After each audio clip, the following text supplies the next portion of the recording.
nuestra facultad y universidad.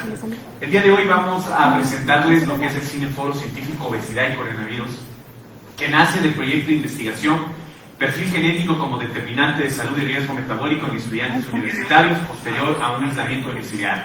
Proyecto de la Facultad de Ciencias Humanas y de Educación de nuestra carrera de la PAF, con investigadores docentes de nuestra carrera, y que ya a lo largo de casi 2 años hemos venido realizando muchas investigaciones que ustedes han sido parte de. Y uno de los problemas que nos dio para nosotros dar adelante y sacar adelante este proyecto es investigar qué sucede con el organismo, con el metabolismo del estudiante universitario después de un aislamiento domiciliario, que fue un aislamiento de casi 2 años obligatorio, en donde tuvimos que estar nosotros dentro de las casas teniendo una formación virtual que nos dio muchos conocimientos, pero también nos dio muchos problemas a nivel del metabolismo. Quisiéramos empezar este cineforo, como siempre se empieza, con algo de introducción a nivel de ciencia, ¿no? Y a nivel mundial ustedes saben perfectamente que la obesidad incrementó en el tiempo de la pandemia del coronavirus. ¿Por qué? Por 2 factores muy importantes. No pudimos estar activos, no pudimos estar en contacto con la naturaleza, y eso hizo que los niveles de sedentarismo aumentaran y por ende los niveles de obesidad a nivel mundial. Quiero empezar con algunas preguntas que necesito que todos participen. Tenemos 2 reglas dentro del cineforo: participación total de los estudiantes, ¿sí? Antes, durante y después del cineforo. Para empezar, vamos a realizar preguntas de carácter global. Quisiera que algunos de ustedes puedan participar y pueda darnos su criterio, tanto como profesional como como ser humano, dentro del área que estamos manejando. La primera pregunta es: ¿ustedes saben cuáles son las estadísticas de obesidad y sobrepeso en el mundo y el Ecuador? ¿Alguien conoce? ¿No es cierto? Creo que es un poco difícil manejar esas cifras, pero a nivel mundial nosotros tenemos datos que nos van a permitir entender este gran problema. Para abril del año 2022 tenemos datos importantes acerca de la obesidad en el mundo, datos provenientes después de análisis post-pandemia, y podemos ver que casi 2.3 millones, es decir, 2.300 millones de seres humanos en el mundo sufren de obesidad.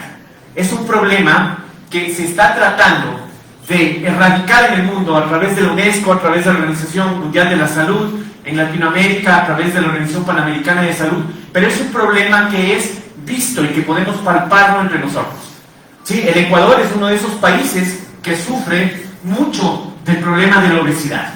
Podemos ver en este mapa de nuestro país, en un análisis actual, que primero los índices de obesidad crecieron después de 1986, y en la actualidad la mayor cantidad de países está en un nivel medio de problemas de obesidad. ¿Y alguien sabe cuál es la edad en donde los problemas de obesidad tienen mayor índice y nivel? La adolescencia, la niñez, ¿sí? Y como vamos a ver más adelante, tratando de ver de dónde se radica y cómo podemos nosotros trabajar con estos problemas de obesidad, nos damos cuenta que lo que en la niñez y en la adolescencia hagamos se va a repartir en la edad adulta, juventud y edad adulta. Entonces, tratemos de responder también esta pregunta. ¿Ustedes saben cuáles son los causantes de la obesidad? ¿Sí? A breves rasgos, ¿quién nos participa?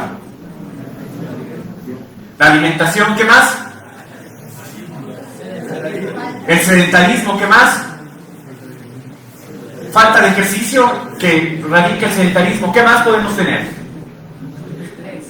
El estrés, que es un factor muy importante. ¿Algo más? La mala alimentación, que ya lo dijimos. Miren, son 2 factores que creo que nosotros estamos manejando, ¿no es cierto? La mala alimentación, este es un gráfico que el día de hoy pudimos verlo en internet. Así nos cataloga el Ecuador: un país mal alimentado, un país que no tiene una cultura de una buena alimentación, ¿sí? Un país que está con un consumo muy alto de comida chatarra, y que eso es producto de los problemas de obesidad que tenemos. Y el sedentarismo, ¿sí? Que es la falta de actividad física. Las estadísticas dicen que 10, ¿sí? De cada 10 ecuatorianos, 7 no cumplen con las normas básicas que la Organización Mundial de la Salud da para actividad física. ¿Alguien sabe cuál es la norma básica que la OMS nos da acerca de cuánto tiempo tenemos que dar de actividad física para poder ser personas no sedentarias? Debemos saberlo, ¿no es cierto? 30 minutos, media hora. Si no sabemos, creo que no estamos en la carrera adecuada, pero ese es. 30 minutos diarios de actividad física es lo mínimo que la Organización Mundial de la Salud nos dice. Pero hay problemas un poco más avanzados, que es el problema de la genética. Y ese es uno de los problemas que nosotros como grupo de investigación estamos investigando. Porque no solamente es lo que comemos o la falta de actividad física que tenemos, sino también que ya nosotros, desde nuestra genética, que viene desde nuestros padres, de nuestros abuelos, podemos tener tendencia a ser obesos. Y estamos tratando de determinar cuáles son esos genes que pueden dar esa tendencia de ser obeso.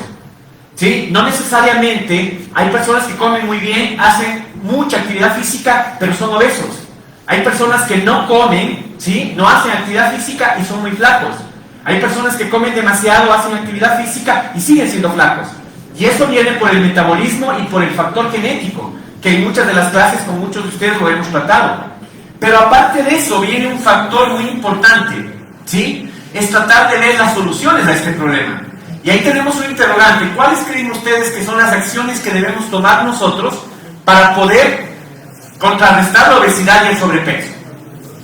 Creo que si lo hacemos de manera general sabemos que es la actividad física y una buena alimentación, ¿sí? Entonces hemos visto que la actividad física y una buena alimentación nos va a dar un estilo de vida saludable y vamos a erradicar la obesidad y el sobrepeso. Pero una pregunta muy importante que es producto de este cineforo: ¿qué otras causas pueden provocar la obesidad y el sobrepeso? ¿Sí? Vuelvo a repetir esta pregunta porque la hice antes de empezar la discusión y quedamos en que puede ser la alimentación, la falta de actividad física y la genética, pero ¿puede existir algún otro factor? ¿Alguien lo conoce? Eso es un producto de la obesidad, ¿no es cierto? ¿Pero qué puede causar la obesidad? ¿Sí?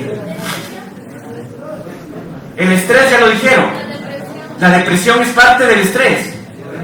Miren, creo que este cineforo nació por eso. Vamos a ver un factor muy importante que causa problemas de obesidad y que tal vez nosotros no lo hemos tomado en cuenta. Durante el coronavirus, todo el mundo empezó a comprar químicos para erradicar el virus del COVID-19. ¿No es cierto? Todo el mundo en su casa tuvo Lysol, alcohol, desinfectantes. Todo el mundo ha tratado de comprar esos desinfectantes que decía en la parte de abajo que combatía el coronavirus. Nos llenamos en la casa de todos esos productos porque teníamos que darle una lucha al coronavirus. Estos se llaman obesógenos, ¿sí? Son productos que están en el ambiente, son productos químicos que están en el ambiente y que pueden ser tendencia para poder ser obesos. Y con el cineforo que vamos a ver el día de hoy, ¿sí? Que las políticas del cine son lo siguiente. Vamos a trabajar en periodos de 15 minutos, 10 minutos y 15 minutos, en donde ustedes tienen que dar su mayor atención para después poder responder a las preguntas que vamos a hacer dentro del cine. No simplemente es ver una película, también es foro, y en el foro hay que dar una discusión. Vamos a ver una película que nace de un documental de National Geographic que se llama Tendencia a ser obesos, ¿sí? Queremos que por favor pongan toda la atención a la película y puedan responder de la mejor manera las preguntas que vamos a hacerlas posterior a cada periodo.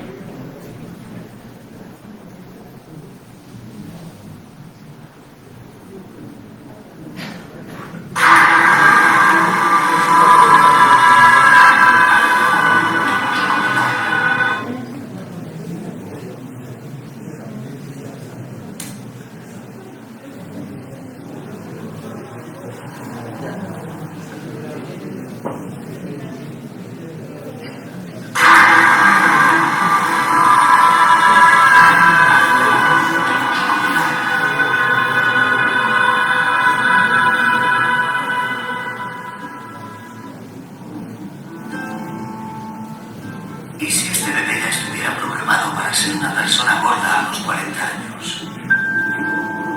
¿Y si a todos nos estuvieran programando para pesar más de lo que deberíamos? ¿Y si hubiéramos estado alterando durante generaciones la habilidad de nuestra especie para mantenernos delgados, sin importar lo mucho que batallemos para adelgazar? Los científicos que estudian la obesidad han empezado a sospechar que aquí hay algo más en juego que el número de calorías. Hemos encontrado agentes químicos que pueden cambiar el modo en que nuestro cuerpo responde a las calorías. Si les das dosis bajas, terminas con ratones gordos. Nuevas pruebas sugieren que lo que nos hace gordos no es solo el estilo de vida moderno, sino también los productos químicos modernos.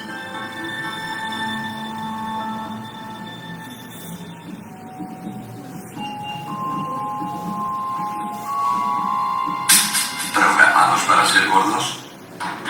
Al otro lado, 3, 2, rodillas, de una en una.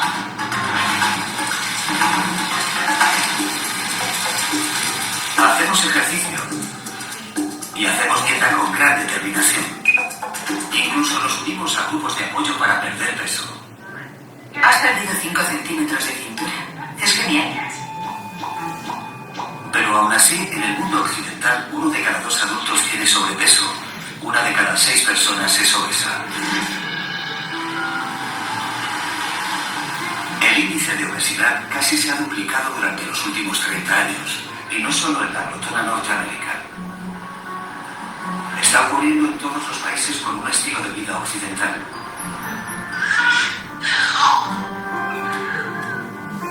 Ya en el año 2000, los expertos mundiales en obesidad estaban perplejos ante una tendencia alarmante.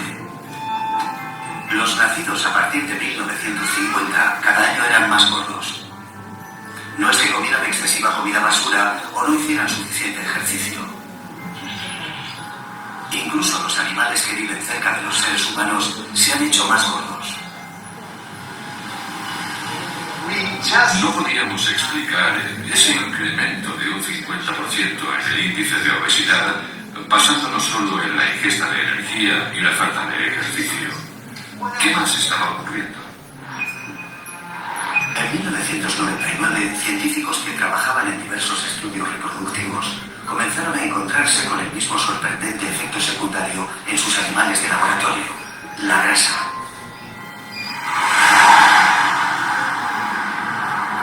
Esto les conduciría a un nuevo camino, y las únicas huellas a seguir pertenecían a una mujer de una pequeña ciudad de Escocia.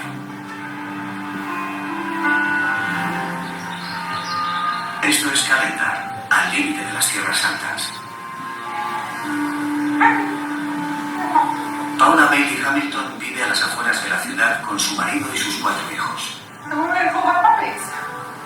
Es una doctora especializada en metabolismo, cualificada en Oxford. En 1998 comenzó un proyecto de investigación muy particular y personal. Después de dar a luz al segundo hijo, no podía perder peso. Y estaba harta de llevar la ropa de mi marido, sus vaqueros y demás. Probé cosas diferentes y nada parecía funcionar. La mayoría de la gente en esta fase acudiría al gimnasio. Paula acudió a los libros. Leí un artículo que trataba sobre cómo las sustancias químicas del medio ambiente afectan a la fauna, pues esas sustancias se comportan como falsas hormonas femeninas. El artículo trataba sobre los problemas reproductivos, pero Paula se preguntó si podría haber un vínculo entre estas sustancias químicas sintéticas y su incapacidad para perder peso. Eso me impactó, porque ahí estaba yo, una doctora en medicina por la Universidad de Oxford, y nunca había oído hablar de esas sustancias químicas en nuestro medio ambiente. Y el hecho de que pudieran provocar problemas hormonales era increíble. Corrí a mi biblioteca y saqué un enorme libro de texto y lo busqué. Nuestras hormonas femeninas afectan a nuestro peso corporal y provocan aumento de peso y obesidad. Ahí estaba. Ese fue el inicio de muchos años, 3 años, de investigación bastante intensiva. Mientras Paula emprendía estudios científicos sobre las sustancias químicas medioambientales, buscando alguna relación con el cambio de peso, al otro lado del Atlántico, una investigadora de Carolina del Norte que estudiaba el estrógeno sintético fue abordada por las personas que cuidaban de sus ratones de laboratorio. Me dijeron que teníamos que rehacer nuestro protocolo porque los ratones eran demasiado grandes para las jaulas en las que los teníamos metidos. Rita Newell estaba estudiando los cambios reproductivos provocados por una droga de sustitución del estrógeno llamada DES. Pero el ratón estimulado por hormonas había engordado. No estaba prestando atención a la grasa corporal, solo me estaba centrando en el efecto reproductivo. Pero en aquel momento supe que tendría que ocuparme de ello. Más o menos al mismo tiempo, un biólogo de California estaba estudiando los efectos en la vida marina de un pesticida marino llamado tributilestaño. Se usaba la pintura como agente antiadherente para impedir que los invertebrados marinos se acumularan en el fondo de los cascos de los barcos. Bruce Bloomberg descubrió que el tributilestaño podía provocar el crecimiento de las células grasas. Eso fue en una placa de Petri. Luego pasó a las ranas. Probamos el tributilestaño en las ranas en un momento sensible de su desarrollo y descubrimos que los testículos se convertían en células grasas. El pesticida, de alguna manera, había convertido una parte del sistema reproductivo en células grasas.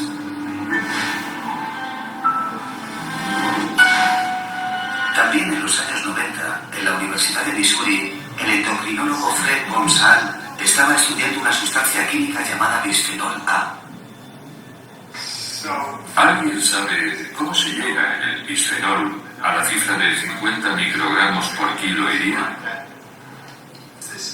Gonzal era una figura polémica en el mundo de los productos químicos industriales. A los toxicólogos de la industria les costaba creer que dosis de bisfenol A, miles de veces más pequeñas que las que ellos consideraban seguras, pudieran provocar problemas reproductivos en ratones de laboratorio.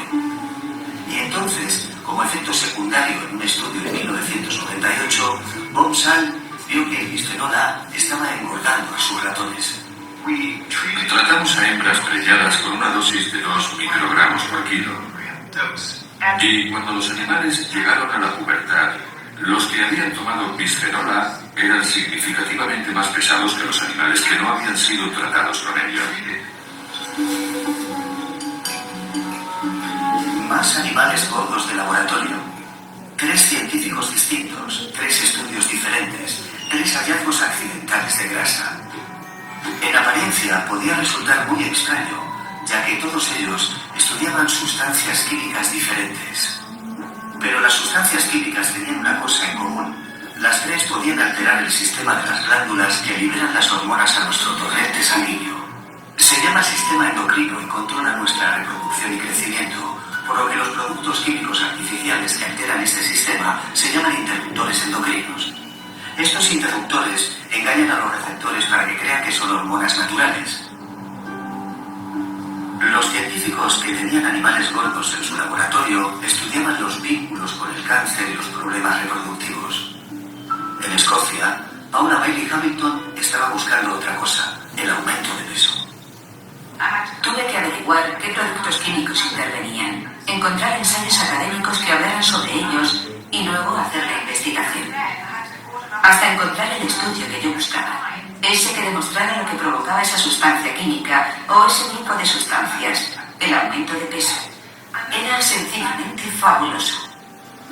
Paula vio que los investigadores se preocupaban por la pérdida de peso causada por las toxinas medioambientales.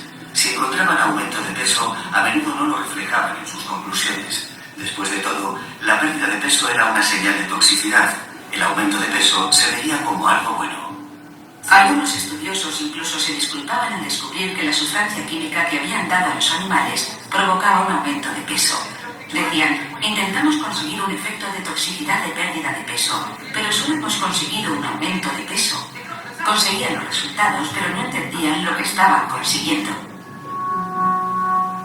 Me quedaba alucinada cada vez que encontraba un grupo nuevo de sustancias químicas que provocaban el efecto de aumento de peso en seres humanos o en animales.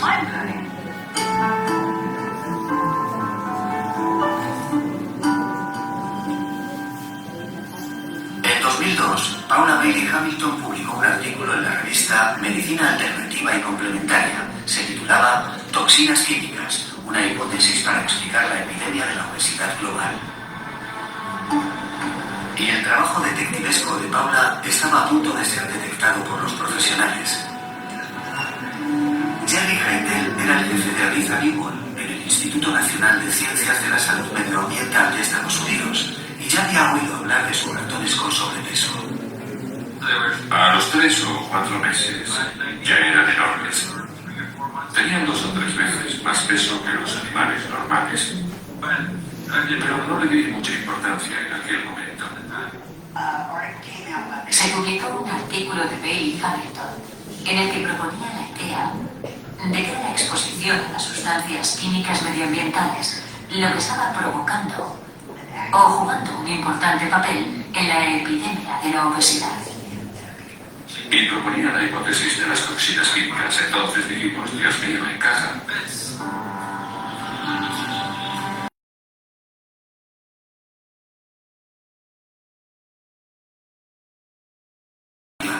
Una revista que no goza de demasiado prestigio entre los científicos de investigación convencionales.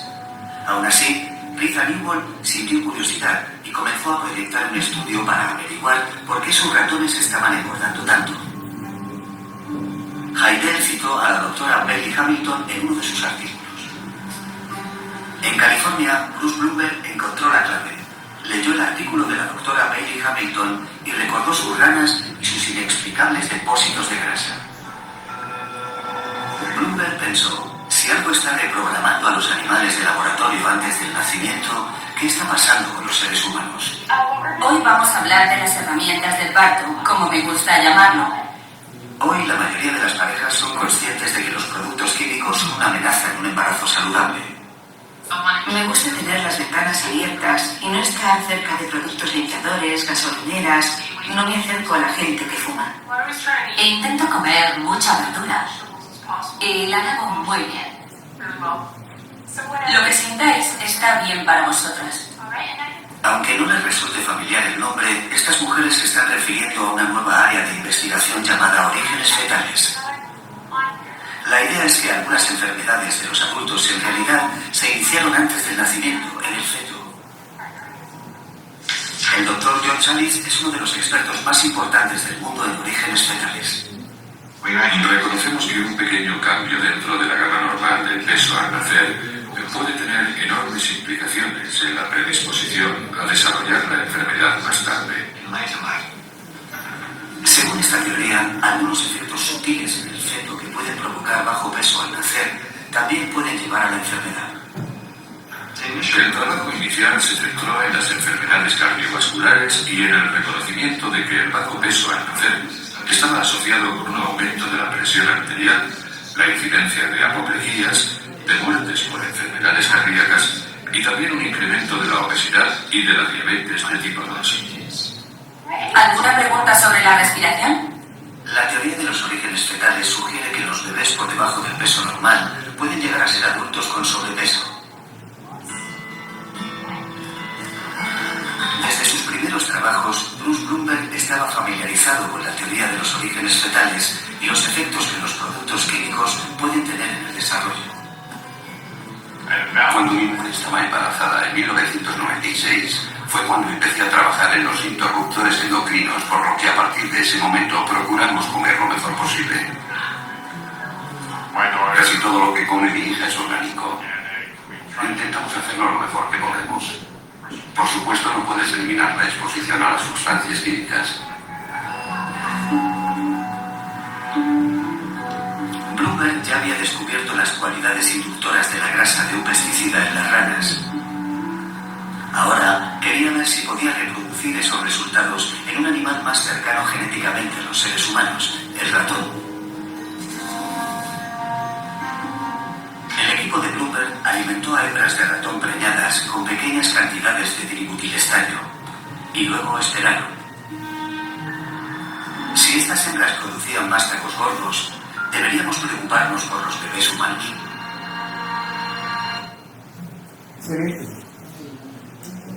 Bueno, en esta primera parte de nuestro cineforo hemos podido ver datos muy importantes, ¿no?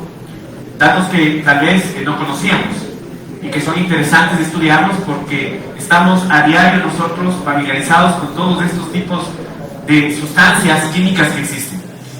Vamos a tratar de hacer un diálogo entre ustedes y nosotros como miembros del equipo de investigación para ver cómo se está comprendiendo el material que estamos en este momento explorando y estamos conociendo.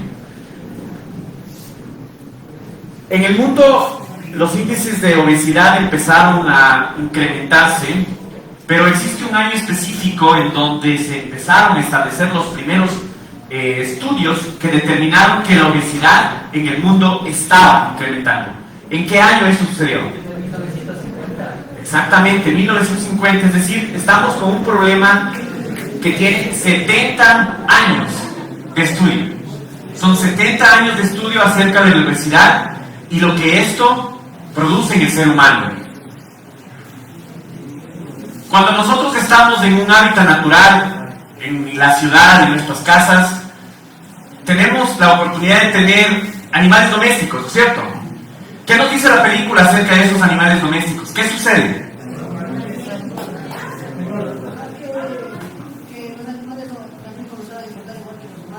Exactamente, ¿no es cierto? El estilo de vida del ser humano los lleva los animales domésticos. Si el ser humano come bien, el perrito, el gatito come bien. Entonces, eso se da, ¿por qué? Porque consumimos los mismos productos que consume el ser humano. Es decir, lo mismo que comemos nosotros como personas, en muchos de los casos les damos a los animales y por eso tenemos estos problemas. Pero eso se ha tratado de erradicar. Ahora ya los animales tienen comida propia, ¿no es cierto? Y se está viendo que hay cambios en esto. En 1999 hubo experimentos y ya hubo científicos que determinaron algunos puntos de vista acerca de los problemas de la obesidad. Pero también realizaron estudios reproductivos. ¿Sobre qué?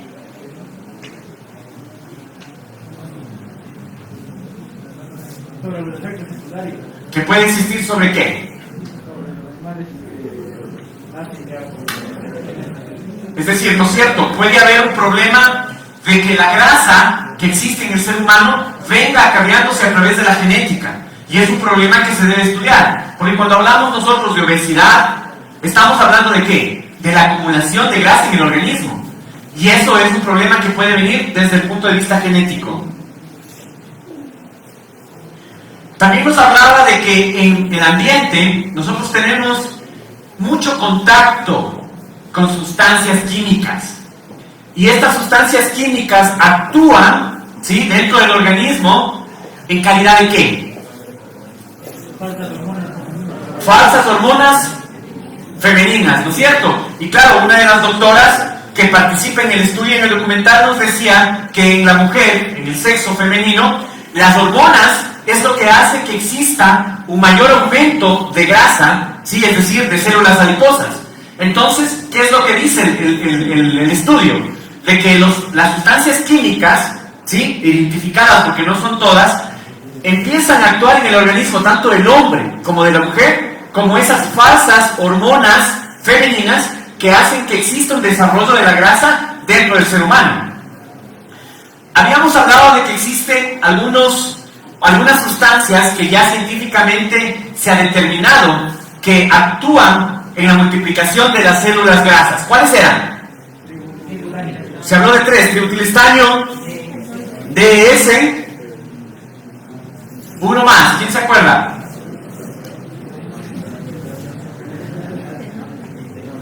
El bisfenol, ¿sí? Esas 3 sustancias son las más estudiadas en el mundo porque están determinadas que son sustancias que producen la reproducción de grasa.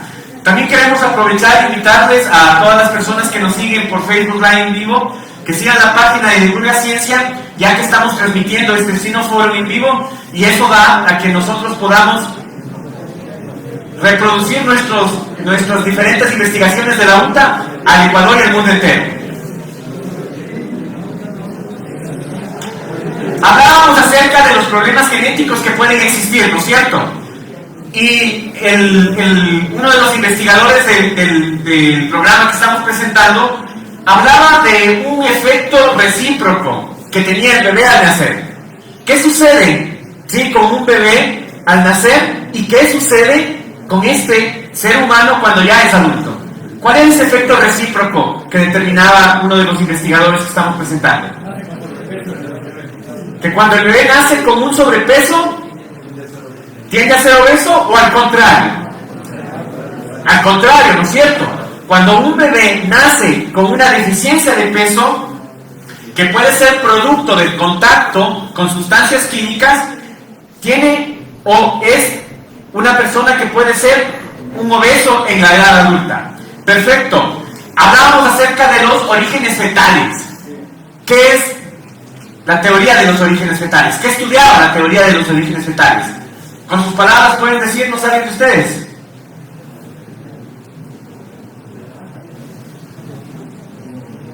¿No? Un poquito más de atención nos faltó. Perfecto. Entonces, vamos a seguir observando, ¿sí?, la segunda parte de este Cineforum, pero en conclusión, ¿a qué podemos llegar? De que las sustancias químicas, ¿sí?, que nosotros tenemos en nuestro ambiente son células que pueden ser consideradas por nuestro organismo como hormonas falsas femeninas que van a provocar después problemas de sobrepeso y obesidad. ¿Sí? Entonces quiero que más o menos ustedes vayan ya teniendo un concepto para al final discutirlo de en su medio, en donde ustedes se desempeñan, cuántas sustancias químicas existen, y también hacer un análisis de si tenemos o no nosotros problemas de obesidad y podemos empezar a preocuparnos por tener un cuidado con estas sustancias. Continuamos entonces con la película.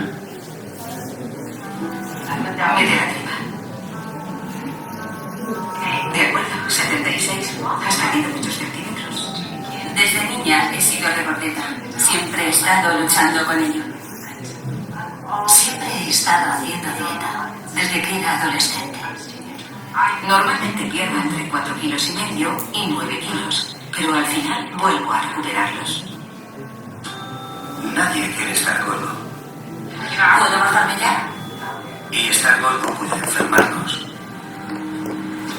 El vínculo entre obesidad y diabetes es bien conocido. La novedad es el posible vínculo con las sustancias químicas. No sabemos qué sustancias químicas pueden causar obesidad, cuáles pueden causar solo diabetes o cuáles pueden provocar las dos, porque todas están relacionadas de muchas maneras. Hace 20 años había unos 30 millones de personas en todo el mundo con diabetes. Ahora hay 250 millones. La gordura también puede provocar cáncer. En el país con más personas gordas del mundo, Estados Unidos, se calcula que el 14% de los cánceres en hombres y el 20% en mujeres están provocados por un exceso de peso. Aunque la mayoría de nosotros no pensemos principalmente en nuestra salud, sino en nuestro aspecto ante el espejo. Nadie quiere mirarse en el espejo con grasa colgando por todas partes. Ningún niño quiere estar gordo. Así que la gente va engordando a pesar de los esfuerzos por evitarlo, y la cuestión es, ¿por qué ocurre eso? Ya en 2003, Bloomberg y otros científicos habían comenzado a sospechar que una de las causas podría ser los productos químicos interruptores endocrinos. Bloomberg había alimentado a ratas preñadas con tributilestaño. Si las crías eran obesas, la pregunta que se formulaba era si cada célula grasa sería más grasa o si habría más células grasas. El crecimiento del número de células grasas en nuestro cuerpo está programado desde el final de la pubertad, y hasta donde sabemos puede aumentar su número, pero no disminuir. El número de células grasas que tenemos se llama nuestro punto de balance. Normalmente en la edad adulta ganas o pierdes peso aumentando o reduciendo la grasa acumulada en las células. Antes de la pubertad es posible aumentar el número de células grasas con una mala dieta, y una vez ya has aumentado ese número, has cambiado el punto de balance para las células grasas y el cuerpo lo mantendrá. Y 11,5 en lo izquierdo. Una vez superada la pubertad, parece como si nada pudiera hacer cambiar el número de células grasas que cada uno tiene. Podemos hacer las células más pequeñas o más grandes, pero parece que no podemos cambiar su número. Hay un interruptor endocrino que posiblemente esté cambiando nuestro punto de balance. Es el bisfenol A, también llamado BPA. Es un componente de muchos productos plásticos. El gobierno canadiense, junto a la Unión Europea, ha prohibido el BPA en los biberones infantiles. Y el Departamento de Salud canadiense lo ha declarado sustancia tóxica. Pero el BPA aún se encuentra en muchos artículos para la casa. Durante sus 8 meses de embarazo, Laura Campbell ha evitado alimentos y productos químicos que pudieran dañar a su bebé, por lo que se sorprendió mucho al saber que el BPA está incluso en el revestimiento de las latas. Es algo de lo que yo no era consciente. Da mucho miedo, sobre todo si son cosas que de verdad no puedes evitar. Y en el revestimiento de los recibos de compra. Podemos sacar 500 microgramos de bisfenol A de la mano de una persona después de sostener un recibo. Sí. Aunque solo permanece en el cuerpo 6 horas, en cualquier momento hay una diminuta cantidad de bisfenol A en el torrente sanguíneo del 90% de los norteamericanos. Es el mayor volumen producido por sustancias químicas con este tipo de actividades interruptoras endocrinas. En sus estudios iniciales, Bomsal dio a los ratones una dosis de BPA equivalente a la cantidad que una persona probablemente ingiera en su vida diaria, 2 microgramos por kilo de peso al día. Antes de estos estudios, la dosis más baja era de 50.000 microgramos por kilo de peso al día. Estamos dando un buen susto a la comunidad normativa, porque ellos usaban esa dosis para establecer una dosis segura, muchísimo más de lo que nosotros estábamos probando. A ambos, Bomsal y Bloomberg, les preocupa lo que ellos consideran un fallo crucial en la toxicología tradicional. Los toxicólogos primero prueban un producto químico en cierta dosis mortal para casi todos los animales. Luego bajan la dosis hasta que solo mate a la mitad. Es lo que se llama DL50, la dosis letal 50. Luego sigue reduciendo la dosis hasta que encuentras una dosis que ya no mate a ningún animal y con la que quizá ya no observes ningún efecto. Para estar más seguros, la industria reduce la concentración otra vez hasta 1000 veces más antes de comercializar el producto químico. Su proceso funciona de arriba hacia abajo. Nosotros lo abordamos como endocrinos. Empezamos desde abajo y vamos subiendo la dosis que provocó un efecto. Y hemos llegado a una profundidad decenas de miles de veces mayor de lo que cualquiera en toxicología ha alcanzado nunca. ¿Cómo es posible que cantidades diminutas de sustancias químicas provoquen problemas de salud como la obesidad y la diabetes cuando cantidades mucho mayores no lo hacían? Esto es como decir, si te dan una gota de veneno puede matarte. Pero si te dan 10 gotas estarás bien. No tenía sentido. Pero sí tenía sentido para Bloomberg, Bomsal y otros endocrinos. Unas pocas moléculas de hormona en dosis muy bajas, vinculadas a su receptor, estimulan la célula para reproducir más células y se vuelve más sensible a la hormona. Llega un punto en que alcanzarás la saturación y no podrás obtener ninguna respuesta más porque ya has utilizado todos los receptores disponibles. Sin embargo, a más o menos un 50% de saturación, los genes que crearían más receptores se desactivan y se activan otros genes que inhiben la respuesta. Y sin estos mediadores de respuesta, estos puntos de interacción, las hormonas no pueden hacer nada, por lo que se pierde la respuesta. Por todo ello, parece que cantidades diminutas de ciertas sustancias químicas podrían afectar al sistema endocrino de los animales de laboratorio cuando cantidades mayores no lo hacen. Pero la industria química no se lo creía. Emprendieron sus propios estudios, pero no pudieron reproducir estos efectos adversos a dosis bajas. Son estudios muy difíciles de llevar a cabo, razón por la cual las agencias de sanidad no estaban seguras de a quién creer. Y como las sustancias químicas tóxicas en potencia no pueden ser probadas en seres humanos, las agencias estaban esperando a que estudios enormes de población dieran una coincidencia de sustancias químicas en la sangre con la enfermedad. Estos estudios pueden durar años. En Escocia, Paula Bailey Hamilton no se preocupaba del protocolo científico. El mismo año en que se publicó su artículo, ya había escrito 2 libros advirtiendo de los efectos engordantes de las sustancias químicas interruptoras endocrinas. Quería reunirlo todo en un libro bien documentado y con las aclaraciones necesarias para que una persona que no fuera un académico pudiera leerlo sin dificultad, entenderlo y llevarlo a la práctica para intentar ayudarse a sí misma. En sus libros, Paula aboga por eliminar del cuerpo y del hogar muchos productos químicos comunes, pero se estaba adelantando mucho a la ciencia. Pasaría otro año antes de que Gonzal añadiera el aumento de peso a su lista de los presuntos efectos del BPA. Pero hasta 2 años después, en 2004, Newbold no obtuvo resultados de su estudio sobre la obesidad en ratones tratados con estrógenos. En la pubertad, todos tenían sobrepeso. De todos los animales a los que traté, incluso los que habían tenido poco peso al nacer, todos terminaron siendo obesos. Pero cuando traté a los animales que tenían el mismo peso al nacer, variando las dosis, incluso los animales que tuvieron el mismo peso al nacer, resultaron después ser más pesados que los no tratados. Y en 2005, Bloomberg obtenía resultados de su estudio con ratones. Los animales tenían más grasa al nacer y se hicieron más gordos más adelante. Estos ratones tienen acceso a un ejercicio normal, comen la misma cantidad del mismo tipo de alimento que sus parientes no expuestos. Y estos ratones son de un 10 a un 15% más gordos en la edad adulta. Las conclusiones del estudio de Bloomberg fueron lo bastante sólidas como para decidir que las sustancias químicas como el tributilestaño se merecieran un nombre propio. Y el nombre lo dice todo: obesógenos.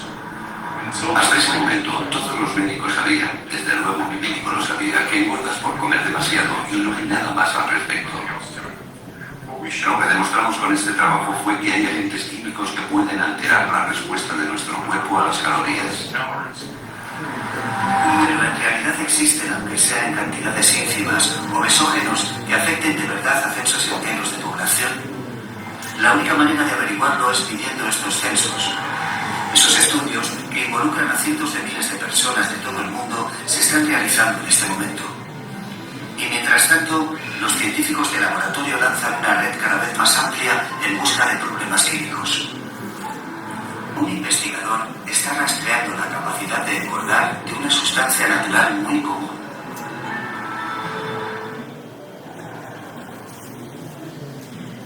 Perfecto. En esta segunda parte, pues, de nuestro Cineforum hemos podido ver que ya los estudios se profundizan un poco más a estudiar cuáles son esas sustancias químicas, ¿no? Pero también hace relación acerca de las enfermedades, producto de investigaciones que van apareciendo y se relacionan directamente con el consumo o con la relación con esas sustancias químicas. ¿Cuáles son esas enfermedades?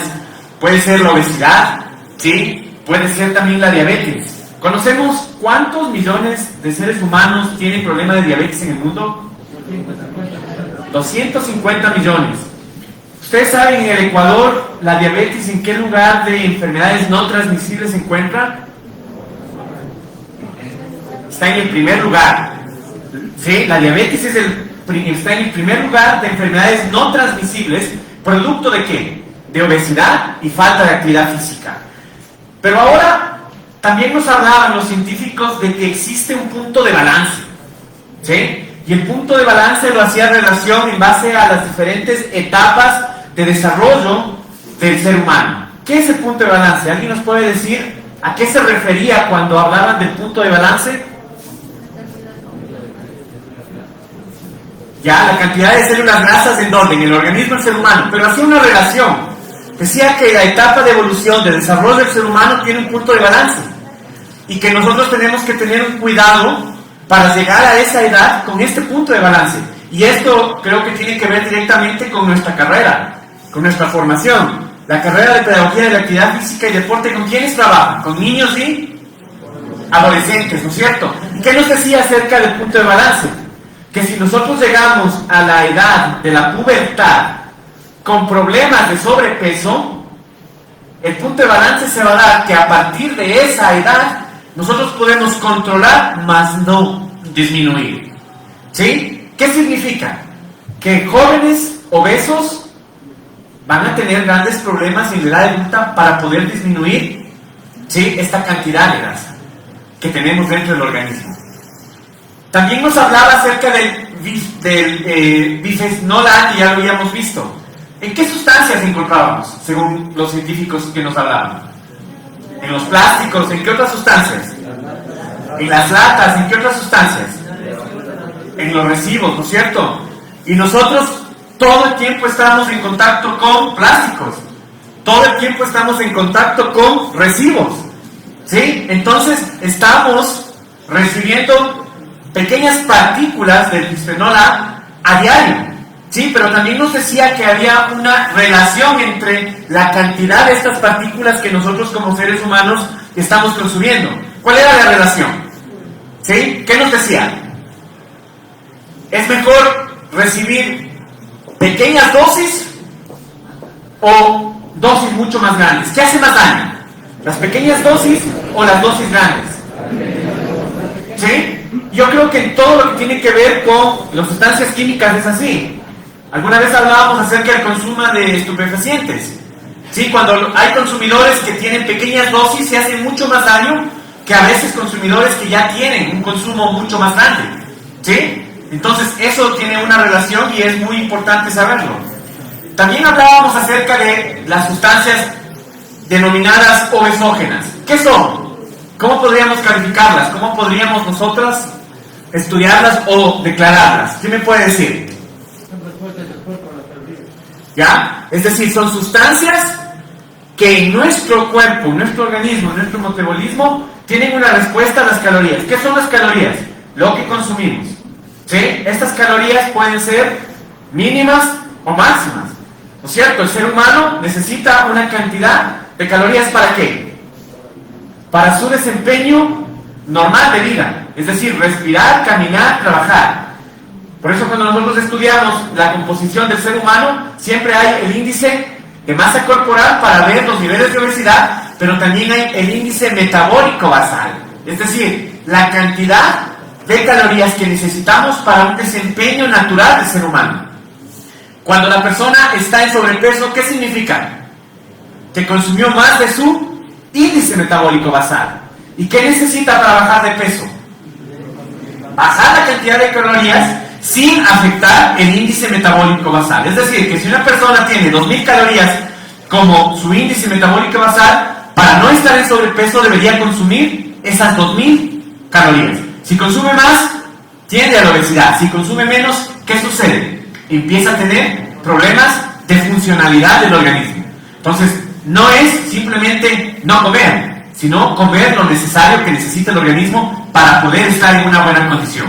Vamos a ver la última parte, ¿sí?, de nuestra cine, y vuelvo a invitar a que nos sigan por Divulga Ciencia, ¿sí?, que está en este momento en Facebook Live. Estamos transmitiendo nuestro evento, agradeciendo, claro, siempre a la LIDE y a la UOLIDE de nuestra facultad. Entonces les invito a que pongamos la última atención a estos 15 minutos que se vienen y poder después entre todos discutir y tomar acciones de qué podríamos hacer nosotros como profesionales del área, futuros profesionales del área, para ayudar a contrarrestar los efectos de todas estas sustancias que estamos en este momento estudiando.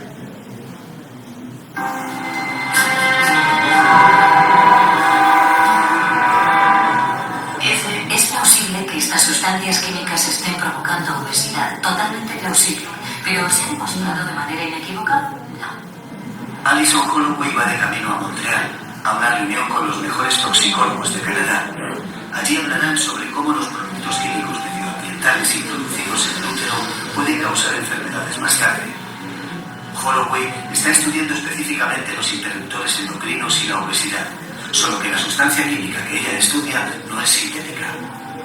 La mayoría de las mujeres que fuman dicen: no quería fumar durante el embarazo porque me sentía mal, pero en el momento en que nace el niño, vuelven a fumar. El interruptor endocrino químico de Holloway es la nicotina. Cuando empecé mi trabajo en 2004, había algunos estudios epidemiológicos que sugerían que los niños nacidos de madres fumadoras tenían mayor riesgo de hacerse obesos. Aunque sabemos que fumar durante el embarazo da lugar a recién nacidos de bajo peso, La teoría de los orígenes fetales sugiere que, como resultado del fenómeno del crecimiento, esos niños podrían engordar y llegar a ser obesos. Si el hecho de que la madre fume se asocia a un peso reducido al nacer, también debería asociarse a un riesgo mayor de hipertensión, diabetes y obesidad postnatal. En la Universidad McMaster, Holloway ha estado haciendo pruebas en ratas.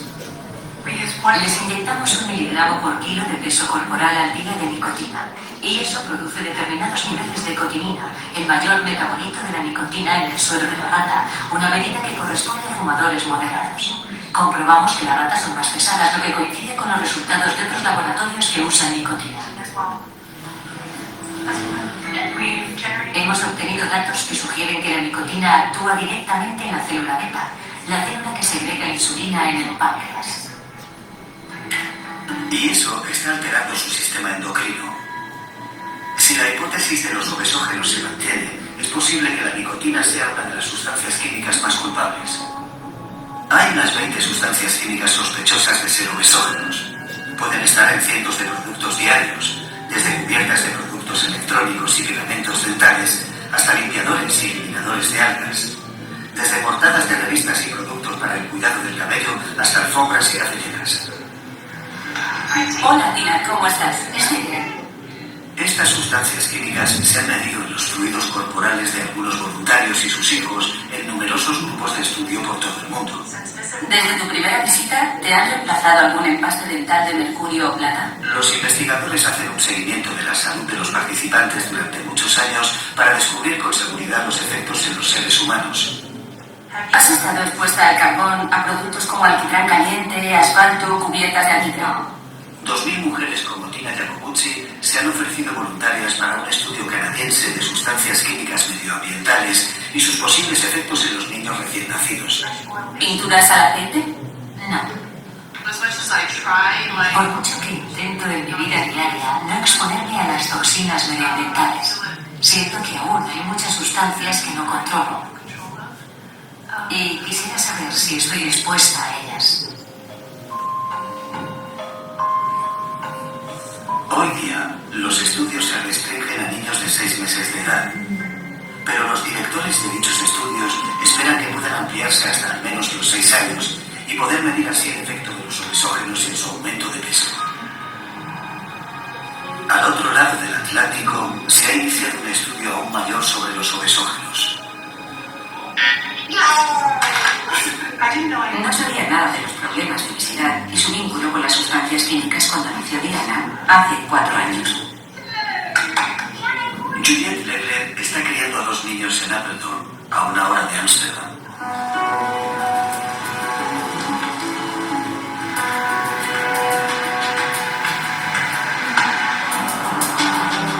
Legler se mudó a Holanda desde Canadá cuando tenía 17 años y ahora dirige Obelix, un programa que estudia la hipótesis de los obesógenos y que involucra a 7 instituciones en 4 países. Fue promovido por la Unión Europea al tener constancia del considerable aumento de personas con sobrepeso en prácticamente todos los países de la Unión Europea. Obelix realizará no solo estudios celulares y estudios en animales, sino también estudios de 4 poblaciones humanas. Y utilizará el nuevo campo de la epigenética para estudiar los efectos de las sustancias químicas en el desarrollo humano. La epigenética describe cómo genes idénticos en personas diferentes pueden expresarse de maneras distintas. Nuestro ADN no está siendo mutado por esas sustancias químicas, pero el modo en que se expresa ese ADN y las proteínas que se forman durante su desarrollo están cambiando debido a la exposición a estas sustancias.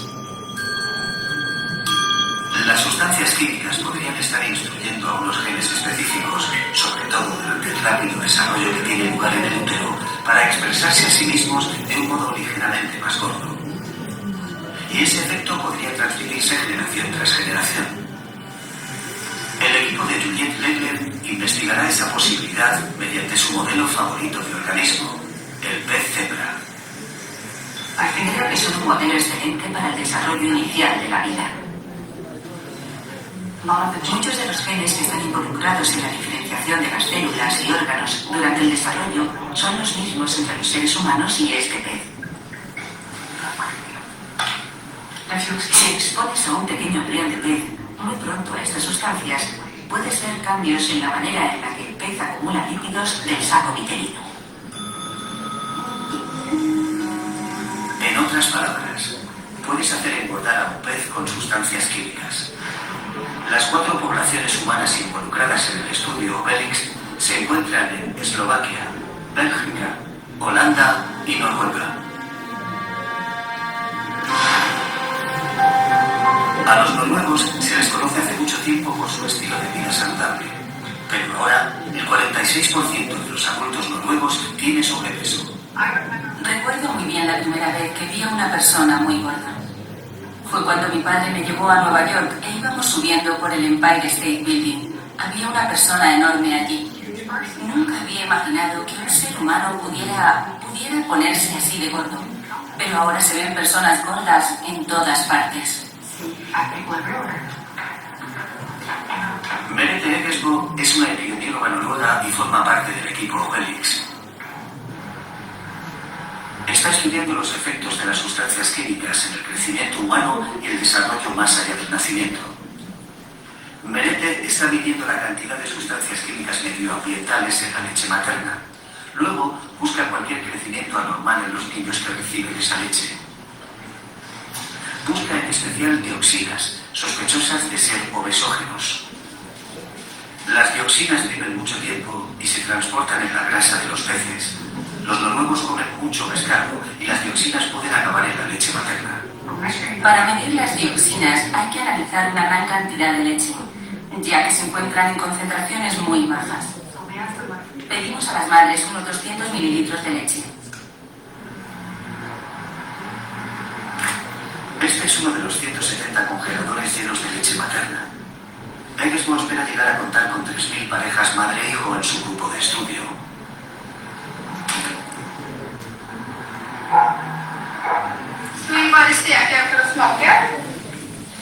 Una de las parejas madre-hijo sometidas a su estudio es la propia hermana de Egesbo, Siriton, y su hijo Sondre.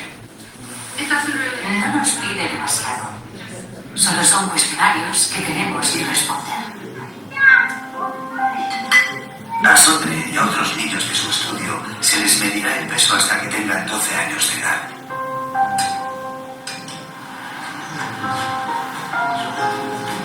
La misma Egesbo tiene 3 hijos y la más pequeña aún vive en casa. Tuve conocimiento de las sustancias químicas medioambientales un año después de que ella naciera. Creo que hay muchas cosas que hubiera hecho de forma distinta. Tenemos muchas sustancias químicas en la Unión Europea, más de 100.000 productos químicos, y no se investiga si hacen daño a los niños, daño en su desarrollo o daño neuropsicológico. No está demostrado. Solo se estudia hasta cierto punto si causan problemas cancerígenos, pero no si hacen daño a nuestros niños y bebés, lo cual me asombra. Los resultados del proyecto Obelix le proporcionarán a Merete Egesbo una idea mucho más precisa sobre este posible engordamiento de los noruegos, del que ellos no son culpables. Creo que siempre hemos tenido un punto de vista demasiado simplista de la obesidad. A mí me parece que es un asunto mucho más complejo que la entrada o salida de calorías. Pero los expertos señalan que una gran parte del problema de la obesidad responde sin duda a una sociedad que come demasiado y no hace el suficiente ejercicio.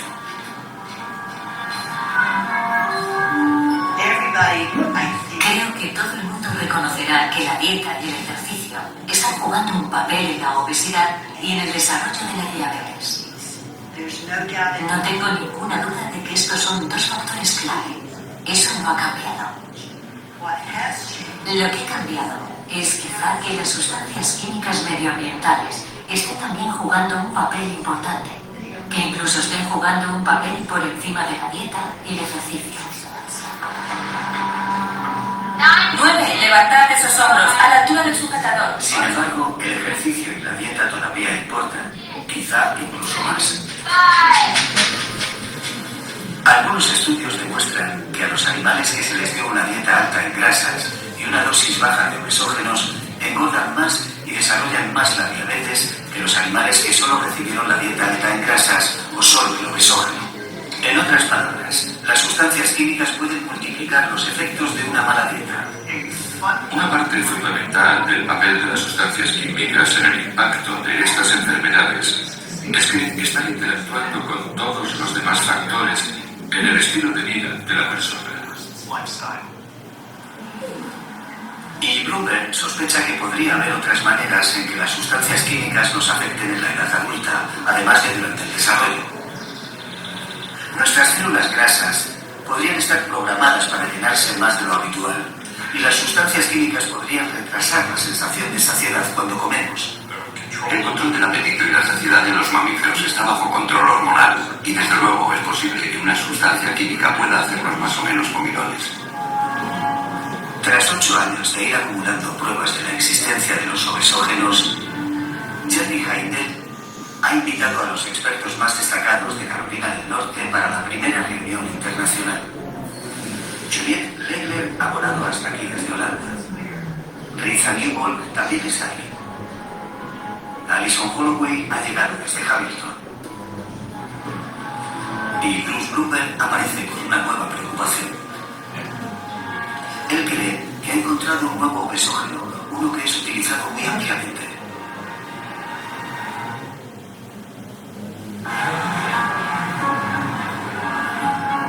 Unos 200 expertos de distintos gobiernos y universidades en diabetes, obesidad, endocrinología y toxicología se han reunido en Carolina del Norte. Su tarea, concentrar la investigación de los obesógenos en los experimentos que presentan mayor urgencia. Se respira un ambiente de gran inquietud respecto a la sustancia química preferida por la industria para reemplazar al BPA. Debido a que la gente quiere productos libres de BPA, se está utilizando bisfenol S como sustituto del bisfenol A. El problema es que tanto el BPS como el BPA son sustancias químicas estrogénicas. Y no hay razón para pensar que el bisfenol S vaya a ser mucho más seguro que el bisfenol A. ¿Tuviste problemas con el CCA? Bloomberg está investigando también otro posible obesógeno de uso común. Esta sustancia química se usa ampliamente para empaquetar alimentos y en otros procesos industriales. Convierte las células madre en células grasas, pero no sabemos cómo lo hace. Y para evitar detectar los problemas de las sustancias químicas después de que hayan salido al mercado, Bloomberg está colaborando en la elaboración de un proceso de certificación para nuevas sustancias químicas industriales. Y agencias científicas están desarrollando un nuevo y revolucionario protocolo de experimentación por medio de robots que pueden analizar miles de reacciones químicas cada día. Las nuevas sustancias químicas pueden analizarse rápidamente y en etapas tempranas con un amplio rango de dosis.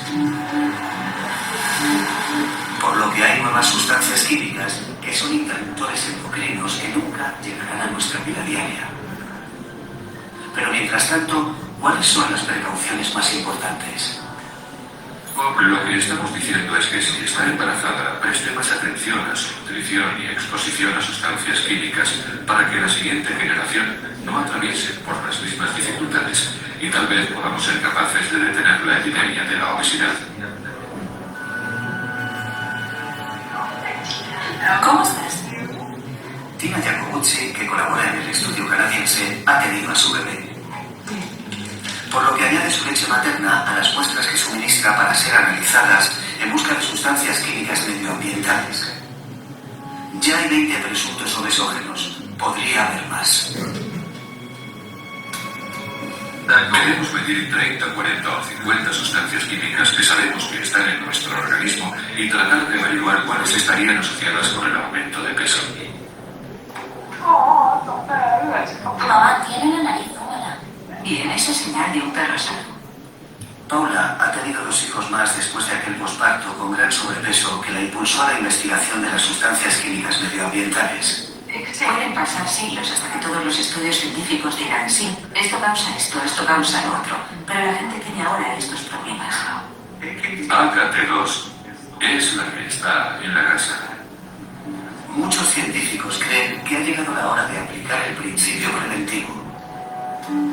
Habría que considerar que todas las sustancias químicas son culpables hasta que se demuestre su inocencia. cuando en realidad estamos haciendo todo lo contrario. Se hace un mínimo número de pruebas, sobre todo toxicológicas, y luego esas sustancias químicas son permitidas en el medio ambiente y pueden quedarse hasta que demostremos que son nocivas. Si tenemos que esperar a tener resultados de estas pruebas en el ser humano, es que hemos fracasado. El problema con este tipo de exposiciones de carácter evolutivo es que estamos programando a personas que desarrollarán la obesidad más tarde y que eso va a ser transmitido a las futuras generaciones. Creo que debemos preocuparnos seriamente y enfocarnos hacia la prevención.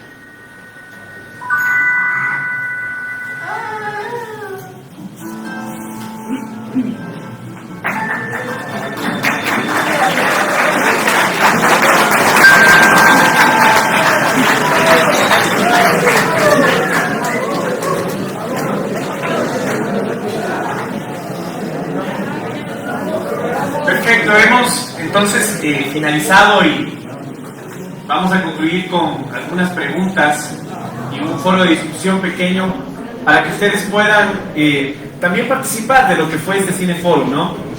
Para poder empezar, hablábamos de un obesógeno que es muy común. Sí, el Ecuador se encuentra en un alto nivel de consumo de tabaco, ¿no? No es el primero en Latinoamérica, pero estamos dentro de los 5 primeros. Y el componente del tabaco es la nicotina. ¿Qué nos decía el estudio de algunos científicos acerca de la nicotina?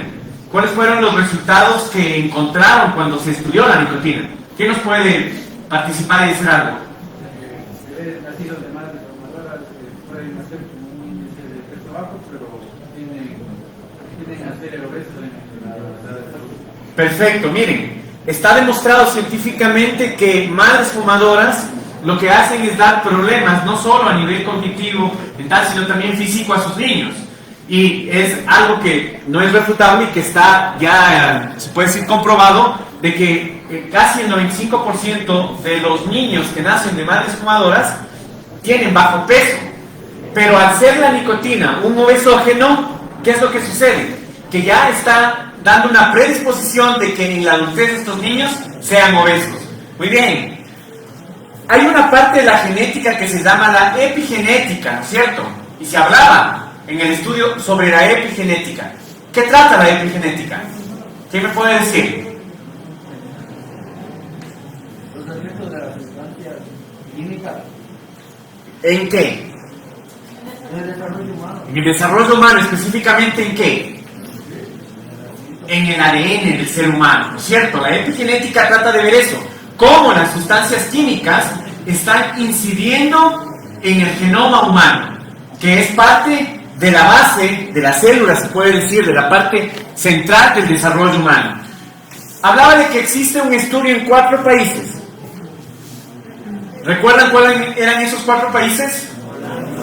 Eslovaquia, Bélgica, Holanda, Noruega. Pero a estos 4 países se les caracteriza ¿por qué? Por ser países de un alto nivel de vida saludable. Son países que tienen un alto nivel ¿de qué? De actividad física, es decir, bajo nivel de sedentarismo. Pero en los últimos años se ha determinado que también son países que están en un alto nivel de obesidad. Entonces como que se contrarresta, ¿no? Si son países saludables que tienen un alto nivel de actividad física, pero también tienen un alto nivel de obesidad, ¿qué está pasando? Entonces empieza la teoría de los obesógenos a estar presente, de que no solo depende de cómo comes, de si haces o no ejercicio, sino también de las sustancias que están en el ambiente. Perfecto. Pero hablaba también de que esto se puede dar desde que la madre está embarazada. ¿Sí? Había una de esas sustancias obesógenas que se llamaba dioxina. ¿Dónde se encontraba la dioxina? En la leche materna. ¿Producto de qué? Del consumo de pescado, y sobre todo el estudio se realizó en Noruega, ¿no es cierto? Un país nórdico que tiene un alto nivel de consumo de pescado. Entonces el consumo de pescado se pasa, se puede decir, a través de la leche materna al niño, y por eso hay tendencia a la obesidad.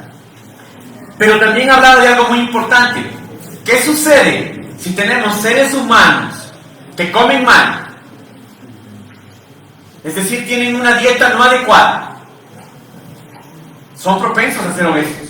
Pero ¿qué sucede con seres humanos que además de que comen mal, están en contacto con obesógenos? Se multiplica, ¿no es cierto?, esos niveles de obesidad que pueden existir. Miren, para dar finalización al foro, queremos que nos ayuden a responder estas preguntas. ¿De qué se trataba la película que vimos? ¿Cuál es la importancia de esa película que vimos? Con sus palabras. ¿Qué es lo que se estudiaba? ¿Sí? La obesidad desde el punto de vista de ¿qué? De sustancias químicas que la pueden provocar, ¿no es cierto? Pero también queremos ver cuál es su pensamiento. ¿Qué opinan ustedes? ¿Lo que se dio es un tratamiento simplemente documental o es en verdad una tendencia que está sucediendo? ¿Qué opinan ustedes? ¿Es algo que está comprobado o simplemente es un documental que tal vez lo vimos y no vamos a ponerle atención? ¿O puede ser algo que en verdad está influenciando en nuestra salud en la actualidad? ¿Es real o hay que ponerle atención? ¿No es cierto? Es real. Es algo que tal vez nosotros no lo manejamos, pero es real. ¿Cuáles son las conclusiones del estudio? Por lo menos unas 2 conclusiones. ¿Sí? O si hay más, mucho mejor. Pidan el micrófono y quiero que me den sus conclusiones. Después de haber visto la película, ¿cuáles son sus conclusiones? Con sus palabras. Por favor, Denis, ayúdame con el micrófono. Con sus palabras quisiera que me den las conclusiones que ustedes sacaron de lo que este estudio y este documental nos ha podido dar.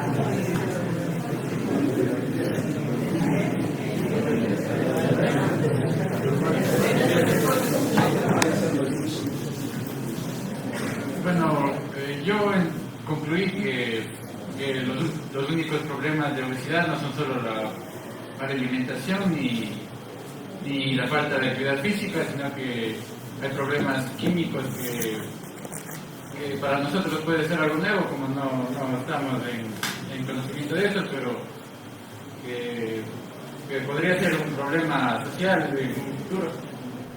Perfecto. ¿Alguien más que quiera participar?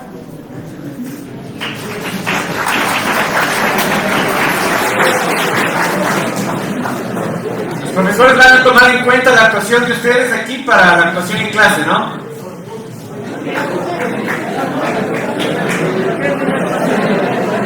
Escuchemos al compañero, por favor.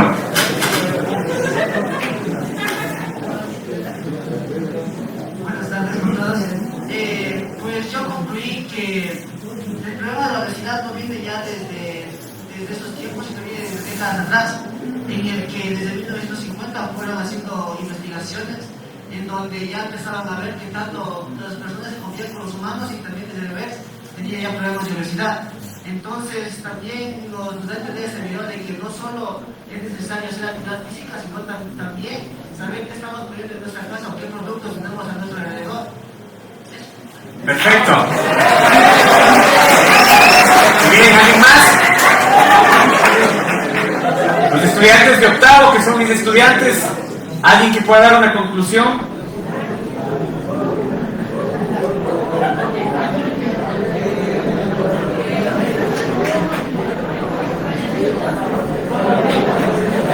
Escuchemos, por favor.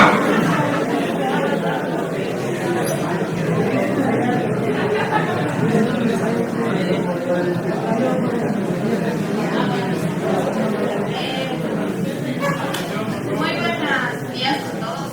Bueno, la conclusión que yo pude obtener es que tenemos que tener en cuenta que obviamente cuando una mujer se embaraza hay que tener mucha precaución en los alimentos que nosotros consumimos para que nuestro bebé no tenga problemas a futuro. Una cosa es esa. Otra, que tenemos que cuidar mucho a nuestros niños y adolescentes, porque lo que consumen o cómo tengan su desarrollo tiene que ver mucho cuando ya sean jóvenes y adultos y ya viejitos. Perfecto, gracias. Miren, estos estudios son la base para poder desarrollar nuevos estudios. ¿Por qué? Ustedes saben que los libros, los artículos científicos que se escriben a nivel del mundo, nosotros los podemos analizar. El cáncer gástrico Según los libros, se produce por el consumo de carne humana. Y todos los libros, hasta los libros de medicina que enseñan a los médicos en el Ecuador lo dicen. Pero en el Ecuador, la carne humana no es un producto que es de consumo masivo, ¿no es cierto? Nosotros hemos visto algunos de estos obesógenos que a nivel mundial en Eslovaquia, en Estados Unidos, son producto de investigaciones. Pero podemos empezar a hacer, y con esto respondemos esta pregunta, empezar a hacer investigaciones que como grupo de investigación lo vamos a empezar a hacer, pero ustedes tienen que ser parte de esto. ¿Cuáles son esos obesógenos que nosotros aquí en Ambato, Ecuador, tenemos en contacto y en consumo diario que pueden ser producto de que tengamos niveles de obesidad altos? ¿Sí? Empezar a ver qué productos no debemos consumirlos y también ver las dosis de estos en nuestro consumo diario. ¿Sí? Sabemos que nosotros manejamos plásticos, sabemos que algunos de ustedes pueden fumar o no fumar, pero hay otros productos que pueden ser estudiados. Y como grupo de investigación queremos plantearnos eso. Agradecerles por parte de todo el grupo de investigación, de la UODIRE, de la Facultad de Divulga Ciencia, de todo el personal que nos está ayudando para hacer esta divulgación, por estar presentes el día de hoy aquí y poder tratar un tema que no simplemente es científico y se está cumpliendo con un proyecto de investigación, sino sobre todo es un tema que tenemos nosotros latente y que nos afecta, ¿sí? Y que tengamos conciencia de que además de la actividad física, que es algo que nosotros como estudiantes de la carrera tenemos que pregonar, la buena nutrición, que también es parte de nuestra formación, es en el ambiente en el que nos desarrollamos y los productos que consumimos. Muchas gracias, se les agradece por su atención.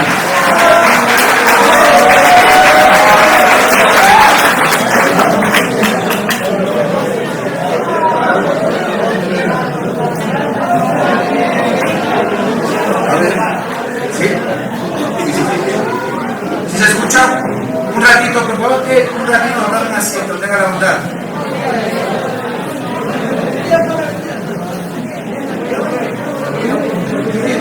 Solo por organizar nomás, porque si no después salimos tumbando las sillas, tumbando a los docentes. Y hay que ser organizados y ordenados en ese sentido, ¿no? Ya nos vamos a ir. Por favor, en orden, salgan por esta parte a tener la bondad.